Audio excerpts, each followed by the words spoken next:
En Japón, un dato sorprendente revela que casi la mitad de los jóvenes menores de 34 años nunca han tenido una experiencia sexual con otra persona.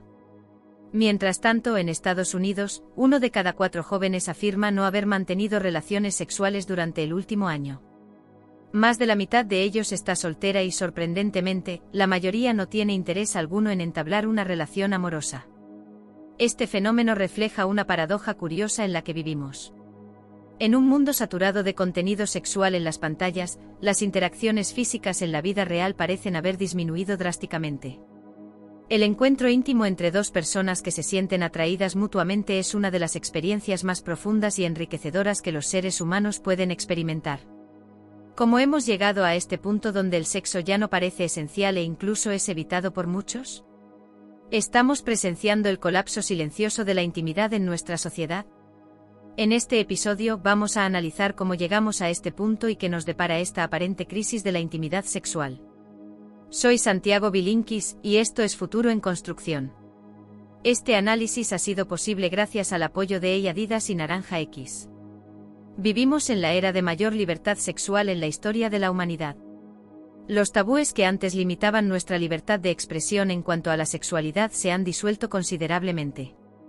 Hoy en día se acepta más la diversidad sexual, y es mucho más fácil separar el acto sexual de la culpa, del matrimonio, de la reproducción, e incluso de los riesgos de contraer enfermedades de transmisión sexual.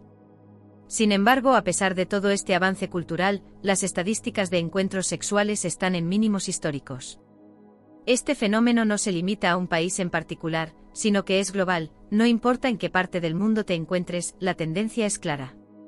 Lo que resulta aún más intrigante es que quienes menos practican sexo son precisamente los jóvenes menores de 30 años. Cada vez se retrasa más la edad del primer encuentro sexual, y cuando finalmente sucede, la frecuencia de las relaciones es mucho menor que en generaciones anteriores. Para ponerlo en perspectiva, hoy en día solo el 37% de los adultos tiene relaciones sexuales al menos una vez por semana, un descenso significativo comparado con casi el 60% de la década de 1990. Esta caída es asombrosa, especialmente si se considera que es el resultado de solo una generación. Este fenómeno no es exclusivo de Estados Unidos, también se ha dado en países como Francia, conocida por su histórica tolerancia hacia el amor libre. Incluso en Japón, uno de los mayores consumidores de pornografía a nivel global, la situación es alarmante, el 43% de los jóvenes entre 18 y 34 años son vírgenes. Esto nos da una idea de cómo los deseos han migrado de los encuentros físicos a las pantallas. Sin embargo, los expertos advierten que lo que ocurre en Japón no es un caso aislado, sino una señal de lo que podría suceder en otras partes del mundo si seguimos esta tendencia. En América Latina, aunque el fenómeno se manifiesta de manera algo diferente, también está ocurriendo una disminución significativa en los vínculos románticos. Más del 60% de los jóvenes en Estados Unidos están solteros, y la mayoría afirma que no tiene interés en formar una relación seria. Este fenómeno es similar en casi todos los países industrializados. Aunque nunca ha sido tan fácil acceder al sexo casual, la intimidad real parece más difícil que nunca.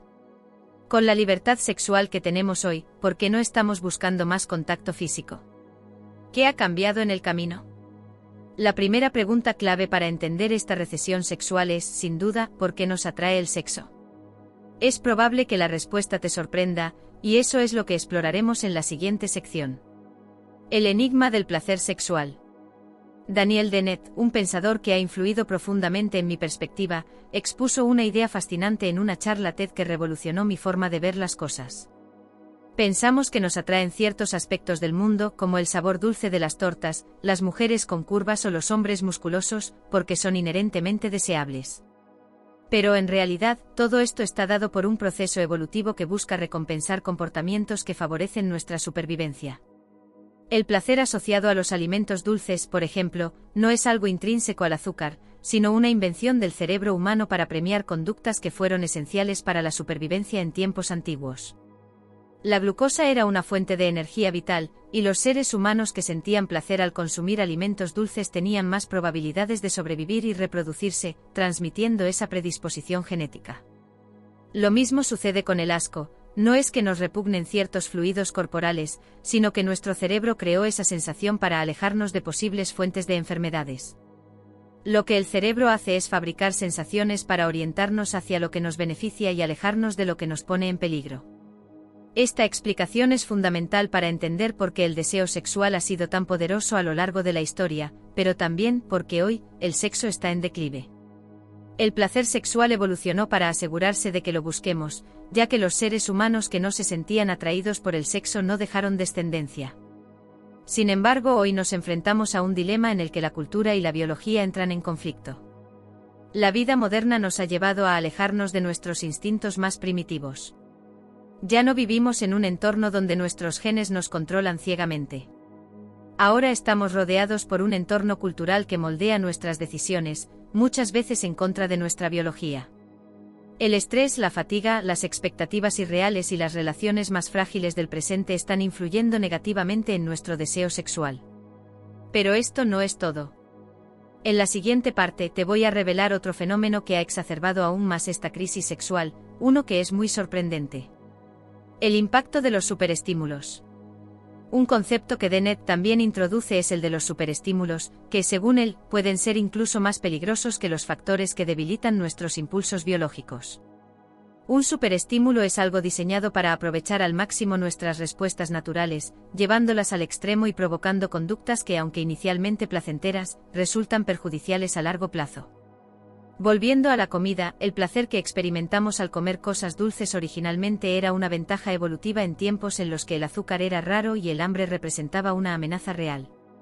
Pero hoy en día, el exceso de azúcar y calorías ha transformado este impulso en algo dañino para nuestra salud. Lo mismo ocurre con el sexo. Estamos rodeados de estímulos diseñados para ser irresistibles, pero que nos bombardean constantemente sobrealimentándonos de contenido sexual que, en lugar de fomentar la intimidad real, nos desensibiliza y nos aleja del deseo genuino. La pregunta es si los superestímulos deberían aumentar nuestro deseo, porque en realidad estamos teniendo menos sexo. La respuesta se encuentra en una interacción mucho más compleja entre la biología y la cultura, que exploraremos a fondo en la siguiente sección. Los efectos de la hipersexualización. La hipersexualización se manifiesta a través de la publicidad, los filtros de Instagram, el Photoshop y otros medios.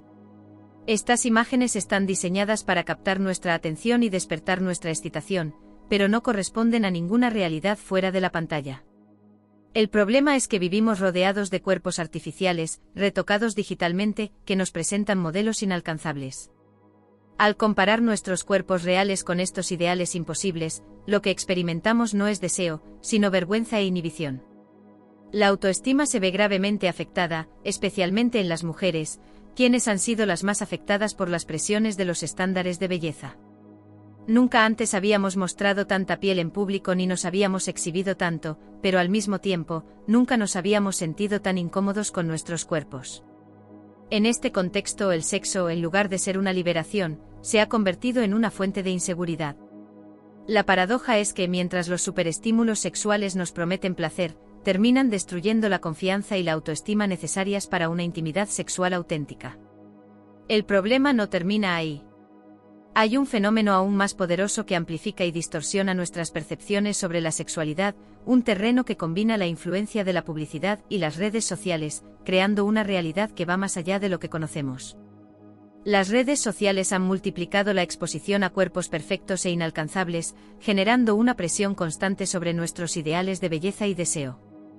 Pero existe un superestímulo aún más potente que altera nuestra forma de ver la intimidad, la pornografía. Parte de la transformación de la sexualidad moderna se puede entender observando la impresionante penetración que tiene la pornografía en la vida de muchas personas. Hoy, 2 de las 10 páginas más visitadas del mundo están relacionadas con contenido pornográfico. Este tipo de contenido tiene más usuarios mensuales que plataformas como Netflix o Amazon Video, y compite en términos de tráfico con gigantes como Google, Facebook y YouTube.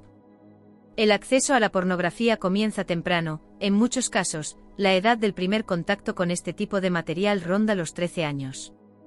En España, un estudio reveló que el 40% de los adolescentes de 14 años ha visto pornografía en el último mes, y en aquellos menores de 17, la cifra asciende a casi el 70%.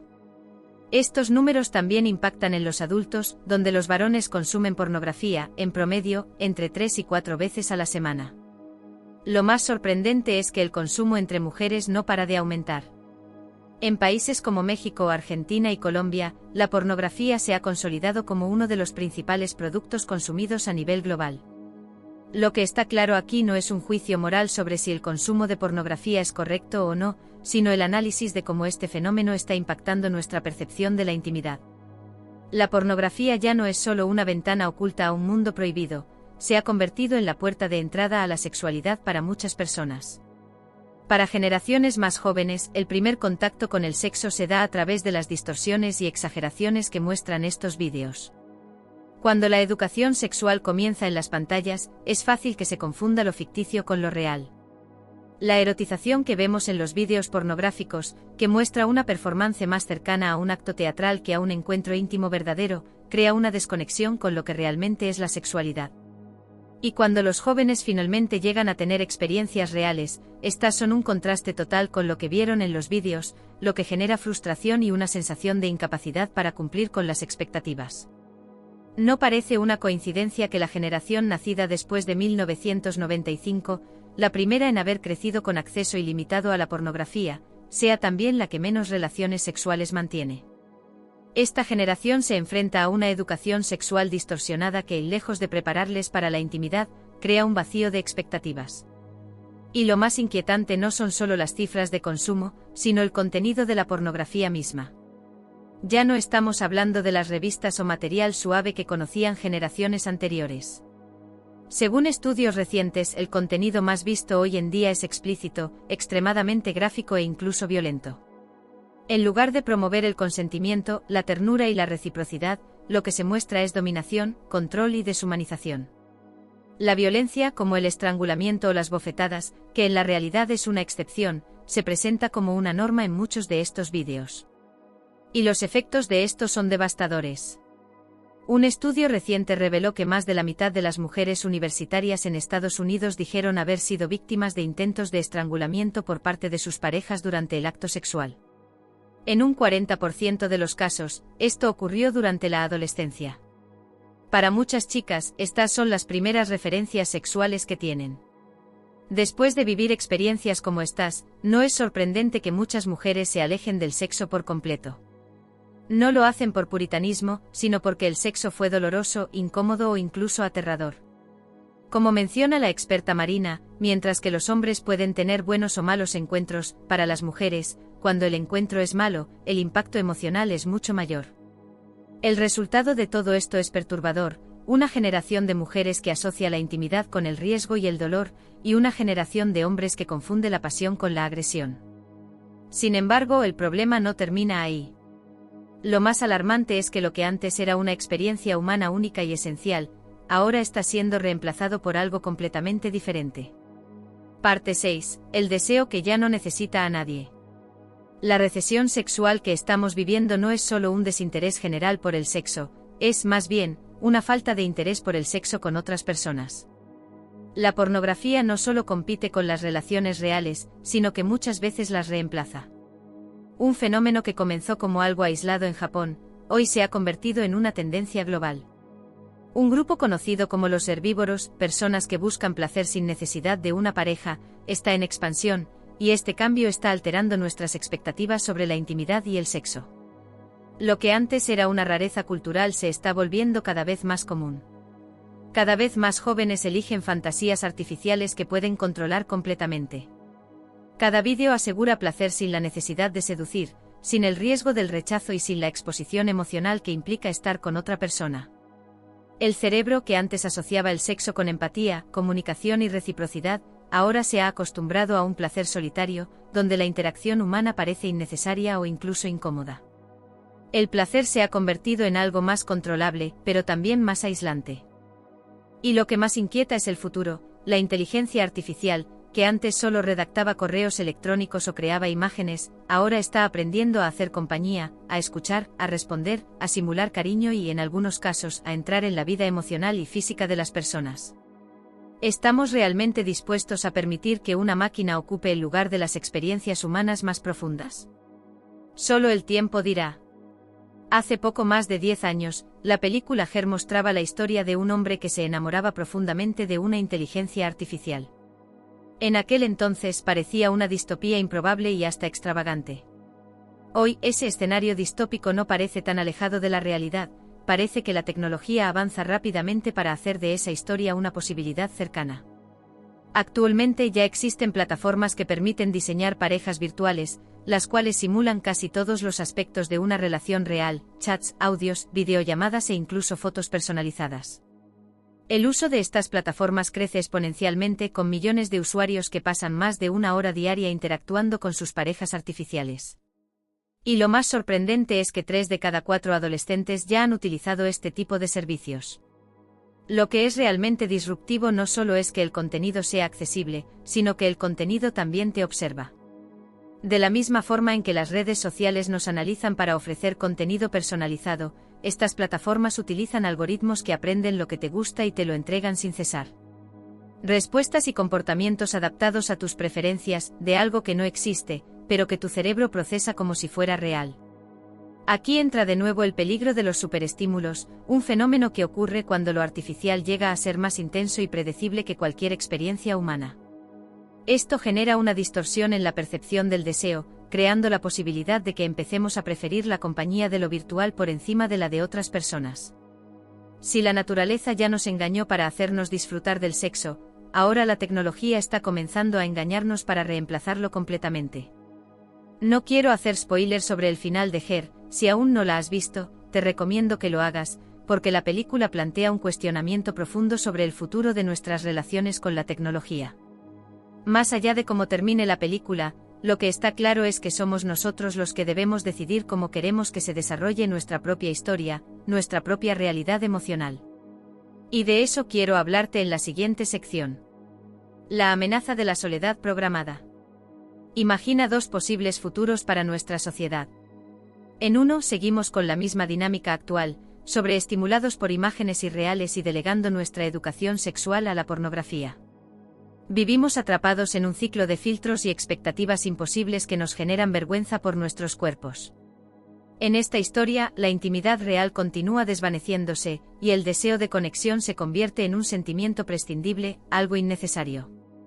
Nos refugiamos en mundos virtuales donde un amante artificial, siempre disponible, satisface nuestras necesidades. En este futuro, las redes sociales, las aplicaciones y la industria del entretenimiento adulto no buscan conectar a las personas, sino vendernos soledad, ofreciéndonos algo artificial que suple nuestras necesidades emocionales de manera superficial. En el otro escenario, decidimos reescribir el guión. Aprendemos de lo que nos enseñó Dennett, que la dulzura no está en el azúcar, sino en la forma en que nuestro cerebro la interpreta. Lo mismo sucede con el deseo, es un impulso creado por la biología, pero que puede ser fácilmente manipulado por la cultura. Al reconocer que los superestímulos nos están empujando hacia comportamientos perjudiciales, entendemos que el remedio no está en más intensidad, sino en más humanidad.